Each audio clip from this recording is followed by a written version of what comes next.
नमस्कार दोस्तों, अभी हमने पार्ट 1 रीड लैंग्वेज सेकंड और फर्स्ट का अध्ययन किया था।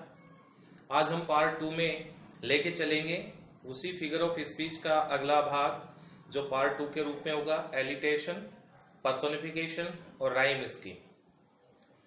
तो दोस्तों, आप विशेष ध्यान रखिएगा कि हम इस पार्ट 2 के बाद पार्ट 3 लेके आएंगे और दोनों का कॉमन लेके चलेंगे, चाहे रेट की लैंग्वेज फर्स्ट हो या सेकंड हो, चाहे ग्रामेटिकल हो या फिर चाहे अपने टीचिंग मेथड हो, इन सभी को हम कॉमन रूप में लेके चलेंगे। तो पार्ट 3 जो होगा वो लैंग्वेज फर्स्ट और उसका लैंग्वेज सेकंड दोनों का कॉमन लेके वीडियो तुरंत बनाएंगे। आप ज्यादा से ज्यादा इस चीज का विशेष ध्यान रखें आप और सहयोग भी करें कि इस वीडियो को सब्सक्राइब जरूर करें ताकि जो भी वीडियो बनाए वो आपके पास आए और उसका नोटिफिकेशन आपको मिल जाए। लाइक और शेयर भी जरूर करें। तो आज हम लेके चल रहे हैं पार्ट 3 के रूप में फिगर ऑफ स्पीच का भाग। तो है हमारा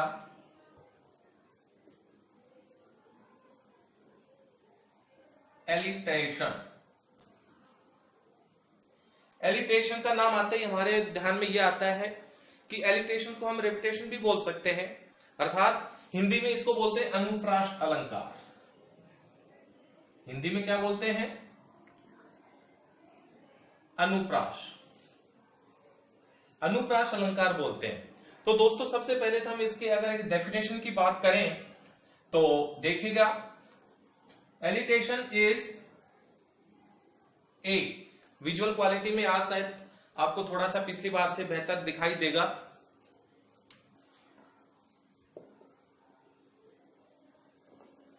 literary device. Alliteration is a literary device that reflects यानी प्रतिबिंब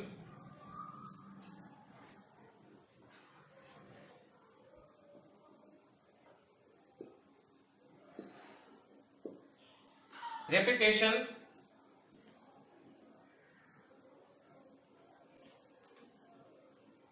यानी एलिट्रेशन क्या है? इज ए लिटरेरी डिवाइस, एक साहित्यिक ऐसी युक्ति है दैट रिफ्लेक्ट्स रेपिटेशन इन 2 और मोर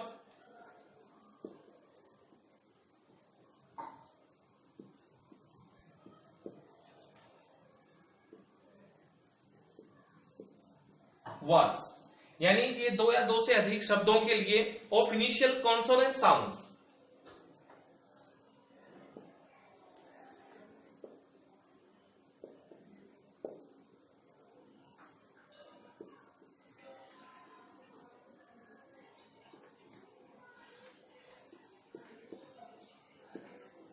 साउंड्स। तो दोस्तों, अब इसके बारे में देखिए, हम चर्चा करते हैं। Alliteration is a literary device that reflect repetition in 2 or more words of initial consonant sounds।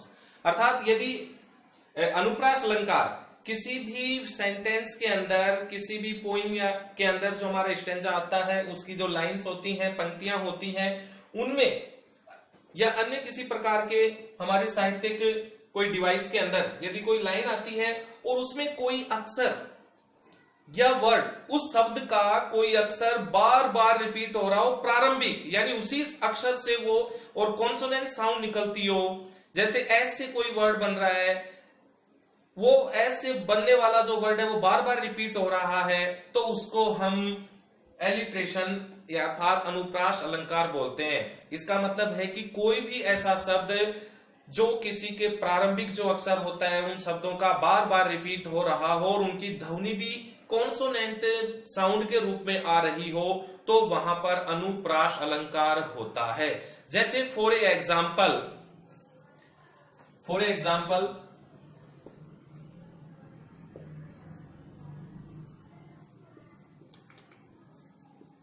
The snake slept under ये इस पे अब इस सेंटेंस को हम देखते हैं। मान लीजिए हमारे एक कोई पोइम आई है, उस पोइम का कोई स्टैंजा हमारे पास आया है, और उस स्टैंजा में यदि हमारे पास हमसे पूछ लिया गया है कि बताइए इस जो सेंटेंस है इसमें कौन सा फिगर ऑफ स्पीच है, तो सबसे पहले हम देखेंगे कि इसमें कौन सा शब्द का जो अक्षर है वो बार बार रिपीट हो रहा है। यानी स्टार्टिंग में जैसे एस स्नैक है, एस से स्लेप्ट है, और एस से स्प्रे है, अर्थात ये एस जो कॉन्सोनेंट साउंड लेके प्रारंभिक ध्वनि में आ रहा है। इनिशियल का मतलब क्या होता है, प्रारंभिक ही होता है, यानी ये किसी शब्द की प्रारंभिक एक ध्वनि है जो कॉन्सोनेंट साउंड में होगी, और वो लेटर भी बार बार रिपीट हो रहा है, जैसे एस एस एस। अर्थात जब ये इस प्रकार से रिपीट होंगे तो इनको हम एलिट्रेशन अर्थात अनुप्रास अर्थात रेपिटेशन का इनका अलंकार का नाम हम इनको देंगे। फॉर एग्जाम्पल हम एक और लेके चलते हैं।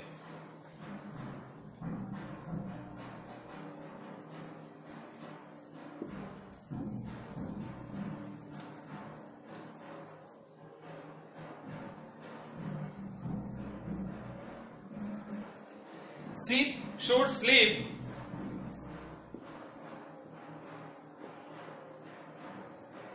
in a set। अब यहां पे देखिए, अब आप ही इसमें खूब आराम से अब आप इस सेंटेंस के अंदर बता सकते हैं कि इसमें कौन सा अलंकार होगा। क्यों? क्योंकि देखिए ये वर्ड ऐसे शुरू हो रहा है, ये वर्ड ऐसे शुरू हो रहा है, ये वर्ड ऐसे शुरू हो रहा है, और ये वर्ड ऐसे शुरू हो रहा है। अर्थात इस सेंटेंस के अंदर एक नहीं, दो, तीन और चार वर्ड ऐसे हैं जो एस लेटर से शुरू हो रहे हैं। अर्थात इनका जो अक्षर है वो एक प्रारंभिक अक्षर है, और प्रारंभिक जो अक्षर होता था पर जो इनिशियल हमारा वर्ड है, इनिशियल उसकी साउंड है वो भी कॉन्सोनेंट के अंदर आ रही है, कंसोनेंट के अंदर ही आ रही है। देखिए, तो यहां पर आपको अगर पूछा जाए तो कौन सा अलंकार होगा, यानी ये हमारा एलिटेशन होगा। कौन सा होगा? एलिटेशन होगा। ठीक है, तो आपको इसमें विशेष ध्यान रखना है कि कोई भी वाक्य के अंदर आए हुए शब्द, उन शब्दों का प्रथम जो अक्षर होता है, फर्स्ट जो लेटर होता है, उसकी जो साउंड है वो उसके मिलती होती है। जैसे रिपीट हो रहे हैं, देखो ये बार बार रिपीट हो रहे हैं, एस रिपीट हो रहा है, एस रिपीट हो रहा है, एस रिपीट हो रहा है, एस रिपीट हो रहा है, तो कहने का मतलब है कि ये एलिटेशन होगा, यहां पर अनुप्रास अलंकार होगा। तो दोस्तों आपको ये पहला समझ में आया होगा। दूसरा मैं अब इसके बाद लेके चल रहा हूं आपको पर्सोनिफिकेशन।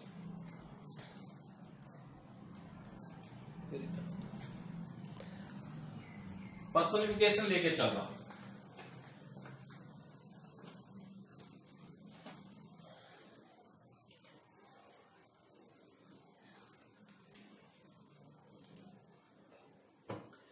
पर्सोनिफिकेशन सेकेंड, यानी अगला जो नेक्स्ट है वो है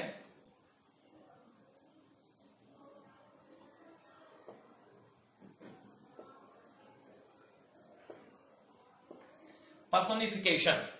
पर्सोनिफिकेशन होता है जिसको हम हिंदी में बोलते हैं, और आपको अच्छी तरह से आता भी होगा, मानवीकरण। पर्सोनिफिकेशन का जो हिंदी अर्थ होता है वो होता है मानवीकरण। कौन सा होता है? मानवीकरण। अर्थात ये एक ऐसा अलंकार होता है, आपको मालूम होगा अलंकार क्या होते हैं। देखिए, हम हिंदी के अंदर भी जब अलंकार को पढ़ते हैं तो हिंदी में के अंदर क्या होता है कि काव्य की जो सौंदर्यता होती है उसको अलंकार, किसी भी एक पंक्तियों में जब हम किसी अलंकार का उपयोग करते हैं तो उसमें काव्य की सौंदर्यता बढ़ जाती है। इसी प्रकार जब हम इंग्लिश के अंदर भी हम फिगर ऑफ स्पीच यानी अलंकार जो फिगर ऑफ स्पीच बोलते हैं तो ये क्या होते हैं, ये उस काव्य की अर्थात जो पोइम होती है, पोएट्री जो सेक्शन होता है उसकी एक सौंदर्यता को अर्थात उसकी जो ब्यूटी है उसको एक अलग ही रूप प्रदान कर देती है। इसलिए हम इनको जो अलंकार है, फिगर ऑफ स्पीच है, इनका काव्य के अंदर उपयोग किया जाता है। कभी कभी हम इनका प्रोज में भी उपयोग करते हैं। तो देखिए, अब हम इसका सबसे पहले इसकी डेफिनेशन के बारे में चर्चा करते हैं।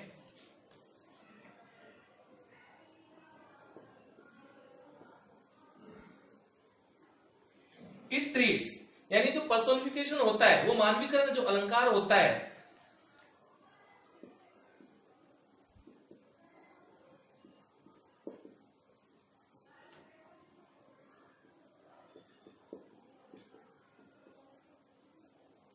it treats abstraction of lifeless objects। Personification अलंकार जो होता है वो क्या करता है, इट ट्रीट्स ऐसा व्यवहार करता है एब्स्ट्रैक्शन यानी अमूर्त जो वस्तुएं होती हैं, लाइफलेस निर्जीव वस्तुओं को, ऑब्जेक्ट वस्तु यानी यह अमूर्त और निर्जीव जो वस्तु होती हैं उनको किसके रूप में करता है? एज इफ, जैसे मानो, as if they were human. ये इस प्रकार से शो करता है, यानी ये इस प्रकार से करता है कि पर्सोनिफिकेशन जो होता है अलंकार, वो लाइफलेस, ये एब्स्ट्रैक्शन यानी अमूर्त वस्तु में, लाइफलेस निर्जीव वस्तु, निर्जीव वस्तु को और अमूर्त वस्तुओं को इस प्रकार से शो करता है मानो जैसे वो एक मानव हो, वो मानव का रूप ले रखा हो। अब सपोज कर लीजिए, जैसे किसी भी निर्जीव वस्तु को हम ये दिखा दें कि वो तेज चल रहा है, ठीक है। जैसे हम मान लेते हैं कि मैंने कहा द मून, यानी चंद्रमा, the moon well her face, चंद्रमा अपने चेहरे पे घूंघट निकालता है। अब ये बताइए, चंद्रमा क्या कोई लाइफलेस भी है? एब्स्ट्रैक्शन तो नहीं कैसे दिखाई देता है, लेकिन लाइफलेस है, निर्जीव है, तो वो घूंघट कैसे निकालेगा? लेकिन हमने उसको एक रूप दे दिया, और वो रूप कौन सा दिया कि उसको एक ह्यूमन के रूप में मान लिया गया, क्योंकि घूंघट तो कौन निकालता है? ह्यूमन ही निकालते हैं, अर्थात मानव निकालते हैं, और मानव में स्त्रियां वो घूंघट निकालती हैं, तो उनको एक रूप दे दिया गया, ठीक है। वो किसके लिए? उसकी काव्य सुंदरता को बढ़ाने के लिए। तो ऐसे जो सेंटेंस होते हैं, यानी जो निर्जीव वस्तु या मूर्त वस्तु होती है, उनको जब मानव का रूप दे दिया जाता है तो वो मानवीकरण अलंकार कहलाते हैं। जैसे फॉर एग्जाम्पल आप देखिएगा,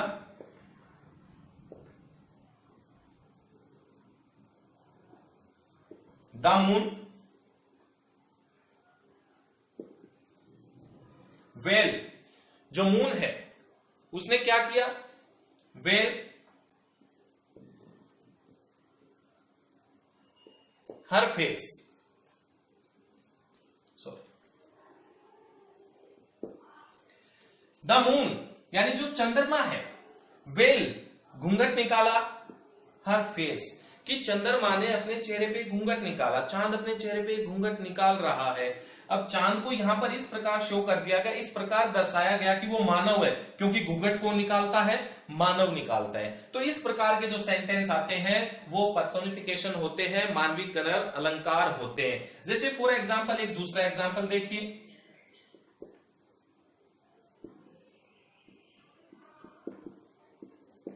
लव इज ब्लाइंड, प्रेम।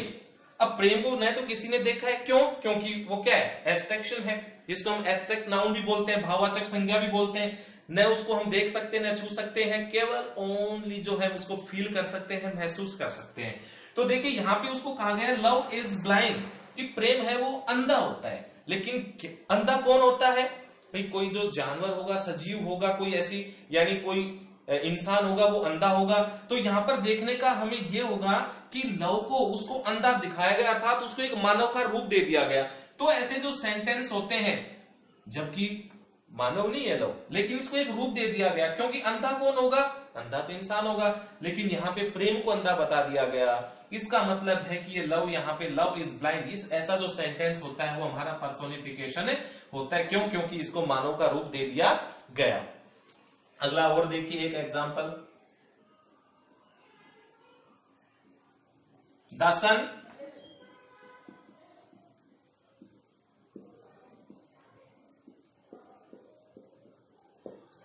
किस माई चिक्स, सन लाइफलेस, माई चिक्स मेरे गाल, किस चुंबन करना।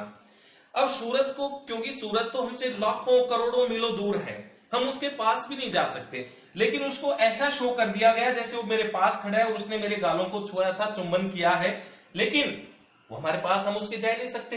लेकिन फिर भी उसको एक ऐसा रूप दे दिया गया कि सूरज ने है, कोई एक मानव है जिसने मेरे गालों को छुआ था, चुंबन किया है। तो इस प्रकार के जो सेंटेंस होंगे, इस प्रकार के जो वाक्य होंगे, वो सारे के सारे पर्सोनिफिकेशन होंगे, मानवीकरण अलंकार होंगे। तो दोस्तों आपको सबसे पहले हमने पार्ट 1 में मेटाफोर और सिमिली को अध्ययन किया था। आज हमने पर्सोनिफिकेशन और अभी आपके सामने एलिटेशन को पढ़ा था। अब मैं आपको राइम स्कीम और बताता हूं, व्हाट इज राइम स्कीम, कि राइम स्कीम होती क्या है ना। राइम स्कीम का एक बहुत बढ़िया अपने एक ट्रिक के रूप में लेके चलते हैं, और इतना शानदार तरीका है उसका कि आपको बिल्कुल समझ में आएगा, चाहे मैं पोइम भी न लिख पाऊं, कोई स्टेंजा न लिख पाऊं, लेकिन आपको समझाने का पूरा प्रयत्न करूंगा। तो देखिए,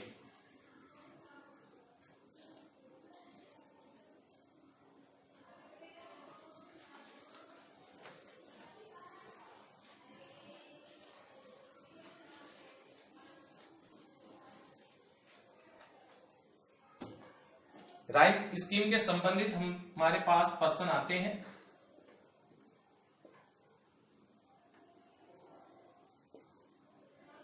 राइम स्कीम को हिंदी में हम बोलते हैं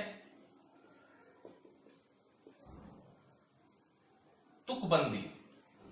यानी एक जो काव्य होता है उस काव्य की जो लाइनें होती हैं उन लाइनों के अंत का जो एंड वाला जो यानी किसी भी वर्ष का जो एंड होता है उस एंड का जो वर्ड होता है और उस वर्ड के भी अंतिम जो साउंड होती है जो ध्वनि होती है वो इस प्रकार से एक टोन होती है कि उसको हम उस लास्ट टोन के आधार पे उस ध्वनि के आधार पे ही हम उसकी राइम स्कीम अर्थात उसको एक स्कीम उसकी योजना बनाते हैं कि ये जो अंतिम जो लाइन है अगर वो रिपीट हो रही है दोहराई जा रही है तो उसको वही नाम दे देते हैं अन्यथा उसका अगला नाम देते हैं। तो देखिए अब हम किस प्रकार से किसी प्रकार सपोज कर लीजिए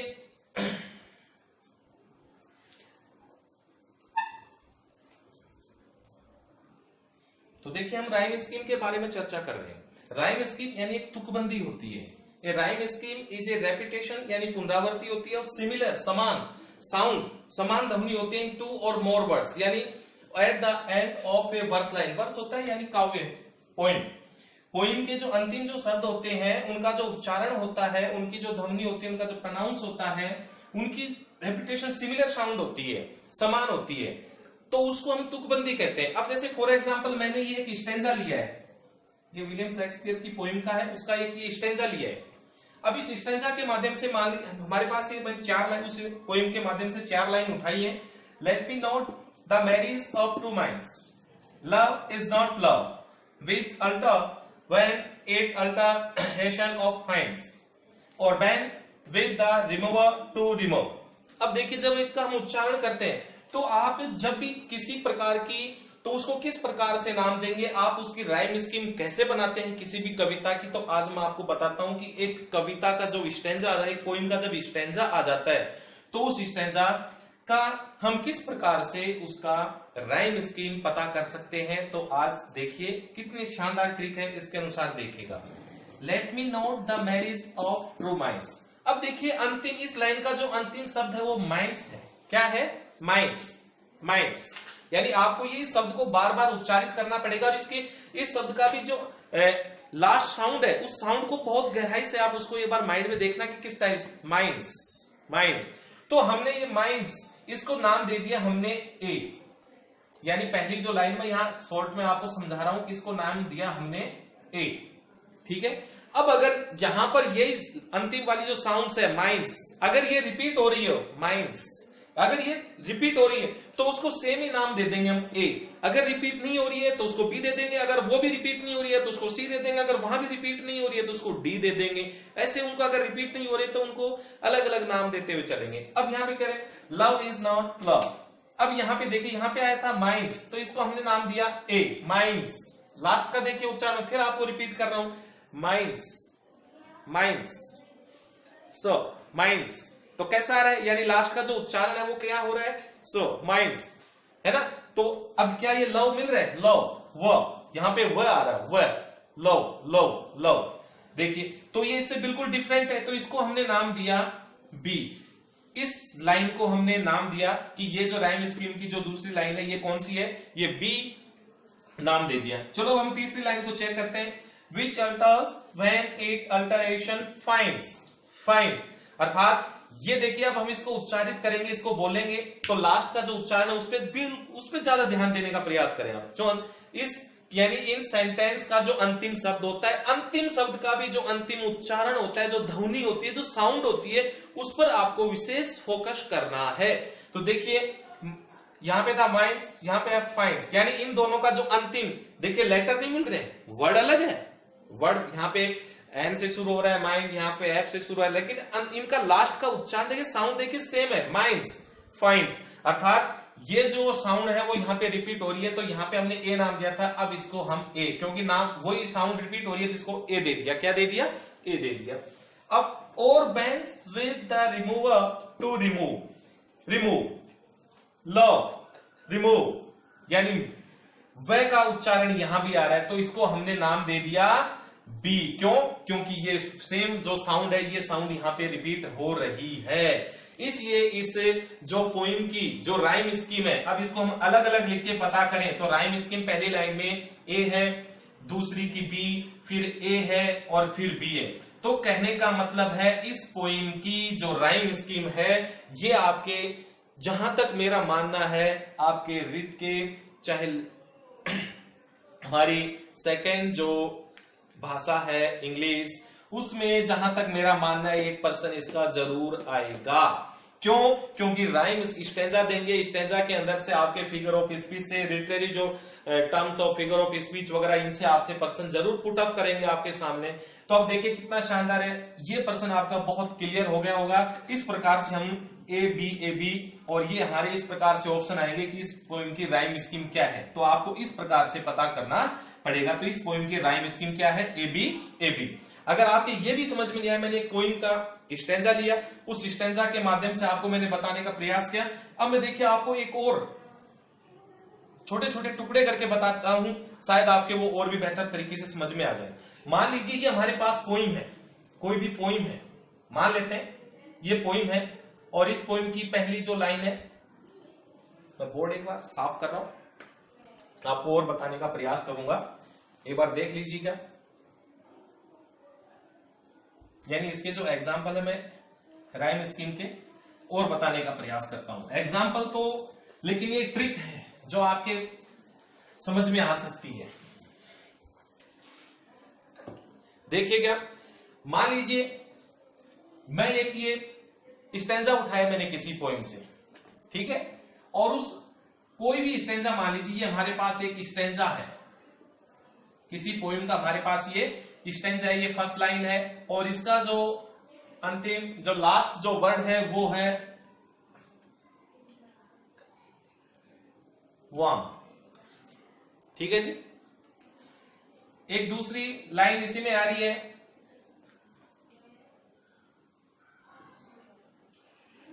इस प्रकार से। एक थर्ड लाइन मैंने ले ली और अंतिम वर्ड है इसका है, मान लीजिए टू। एक और लाइन मैंने उठा ली और इसका मान लेते हैं, जैसे कोई भी ये जो वर्ड ले रहे हैं, वाम, सोम, टू, ऐसे मान लीजिए मैंने ले लिया ये लुक। यहां पे मान लीजिए कोई एक्स वाई जेड कैसे भी जो वर्ड है वो होंगे इस लाइन के अंदर, इसके बाद सपोज किया हमने कल्पना की है इसके आधार पे, लेकिन ये जो है मैंने ये कर लिया कि इनके जो लास्ट जो वर्ड है उनके ये लास्ट वर्ड है, मान लेते हैं किसी भी पोएम के ये लास्ट वर्ड है, प्रत्येक सेंटेंस के, प्रत्येक लाइन के, प्रत्येक जो लाइन है उनके, है ना। तो देखिए अब इसका उच्चारण करते हैं। तो पहला जो उच्चारण है वाम, वाम, ers फॉर्म, टुक, लुक।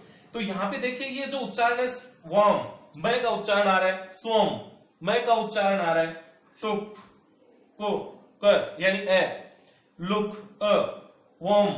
कहने का मतलब है कि ये जो साउंड है इस वर्ड की जो लास्ट जो साउंड है और इसकी जो लास्ट साउंड है वो दोनों एक जैसी हैं, तो हमने इस साउंड को नाम दिया ए, इस साउंड को नाम दिया ए। अब ये देखिए अगला तो थर्ड सेंटेंस है, इसमें आगे हम इसका उच्चारण कर रहे हैं, टुक, टुक। इसको हमने, क्योंकि इन दोनों से डिफरेंट आ गया तो इसको नाम दिया हमने बी। फिर इसको नीचे वाले को हम साउंड निकाल रहे हैं तो लुक, तो दोनों का सेम आ रहा है तो इसको नाम दिया हमने बी, क्योंकि टुक, लुक, बुक, शुक, है ना, इस टाइप के आते हैं। तो इस प्रकार के साउंड निकालते हैं। अब इसका जो अगर आपसे पूछा जाए कि भाई इसकी राइम स्कीम क्या है, तो इसकी जो राइम स्कीम होगी वो होगी ए बी बी। अब शायद आपके समझ में आ गया होगा कि राइम स्कीम हम इस प्रकार से पता करते हैं, ए बी बी। तो दोस्तों ये हमारा आज पार्ट 2 था जिसमें हमने फिगर ऑफ स्पीच को लगभग कंप्लीट किया है। अब पार्ट 3 में मैं आपको कुछ ग्रामेटिकल और पार्ट 3 के अंदर लिंकिंग डिवाइस जो बहुत ही टफ लगते हैं, लेकिन मैं उसको भी आपको ऐसी ही ट्रिक्स के माध्यम से मैं आपको समझाने का पूरा प्रयत्न करूंगा और हो सकता है वो आपके अच्छी तरह समझ में भी आ जाए। तो आज का इतना ही, लेकिन आपसे एक बार फिर कहूंगा कि ज्यादा से ज्यादा इसे शेयर करें और सब्सक्राइब जरूर करें ताकि ये नोटिफिकेशन आपको बार बार मिलता रहे। जब भी वीडियो में इसमें अपलोड करूं तो आपके पास तुरंत पहुंच जाए। और लाइक और कमेंट जरूर करिएगा। विजुअल क्वालिटी में आज कुछ सुधार किया, हो सकता है अगले में थोड़ा और सुधार करें। तो आपकी अगर कोई कमेंट होंगे और वो कमेंट अगर हमारे मेरे लिए अच्छे होंगे तो मैं उनमें कुछ सुधार भी करूंगा। और तो आज का इतना ही। जय हिंद, जय भारत।